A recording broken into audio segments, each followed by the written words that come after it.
অনেক সময় লোকরা নিজে নিজেই ফাইট করে যে না আমি মনের জোরে পাপ করবো না, মনের জোরে মনের জোরে হয় না এগুলো কোনোদিন।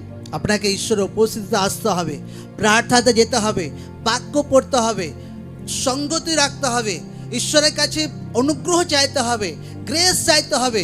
তো ঈশ্বর আপনাকে গ্রেস দেবেন আর ঈশ্বর আপনাকে ফিরসে উঠে দাঁড় করাবেন প্রভু যিশু জীবিত নামে।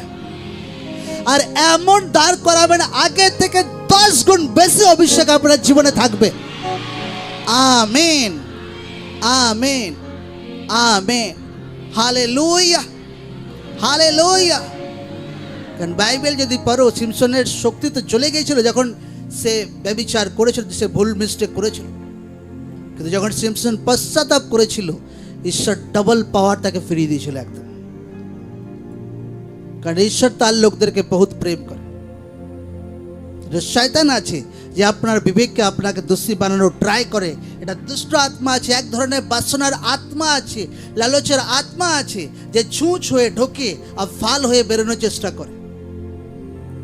তা আমি যদি বুঝতে পারছি যে কোনো জায়গায় শয়তান ছুঁচ হয়ে ঢুকে ফাল হয়ে বেরোতে পারে, তো আমাকে এখন থেকেই বুদ্ধির সহিত কাজ করতে হবে।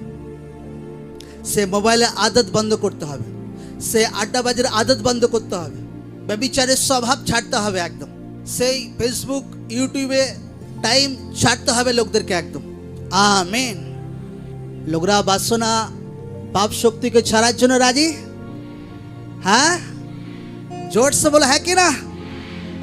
তো যখনই আপনি ঈশ্বর উপস্থিতিতে যাবেন, ঈশ্বর আপনাকে তাগত দেবে আর আপনার জীবনে একটা বহুত শান্তি আসতে শুরু করবে। যেটা বেচেন ছিল, একদম মন আত্মা বেচেন ছিল, আপনার ভেতরে স্থিরতা আসতে শুরু করবে, মানসিক শান্তি আসতে শুরু করবে, ঈশ্বরের আত্মা আপনার জীবনে কাজ করতে শুরু করবে।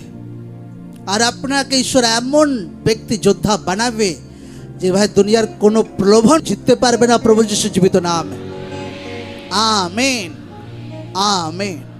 এমন ব্যক্তি আপনাকে ঈশ্বর বানাবে একদম। তো লোকদের এই ওয়ার্ড ফলো করার আছে। এটা ঈশ্বরের প্রার্থনাতে থেকে, সঙ্গতিতে থেকে, ফাস্টিংয়ে থেকে, এইগুলো থেকে লোকরা ছুটকারা পেতে পারে।